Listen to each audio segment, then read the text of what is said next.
আসসালামু আলাইকুম। আজ আমি পড়ব একটি অসাধারণ বই নিয়ে, the magic of thinking big. এই বইটি শুধু সফল হওয়ার কৌশল শেখায় না, এটি আমাদের চিন্তাধারাকে বদলে দেয়। লেখক সহজ ও বাস্তব উদাহরণ দিয়ে দেখিয়েছেন বড়ভাবে চিন্তা করলে জীবনেও বড় পরিবর্তন আনা সম্ভব। বইটির কিছু গুরুত্বপূর্ণ শিক্ষা আপনাদের সাথে শেয়ার করছি।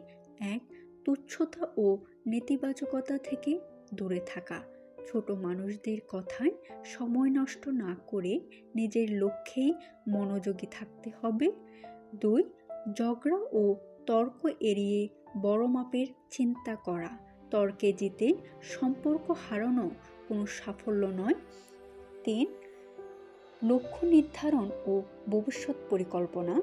নিজেকে প্রতিদিন একটু একটু করে উন্নত করাই হলো বড়ভাবে চিন্তার বাস্তব রূপ। চার, পরিবেশ ও সঙ্গের গুরুত্ব। মনের জন্য দরকার ভালো মানুষ ও ইতিবাচক পরিবেশ। সবশেষে বলতে চাই, এই বই আমাদের শেখায় বড়ভাবে চিন্তা করতে, নিজেকে বিশ্বাস করতে এবং এগিয়ে যেতে। যারা নিজের জীবন বদলাতে চান তাদের জন্য এটি অবশ্যই পাঠনীয় বই। ধন্যবাদ।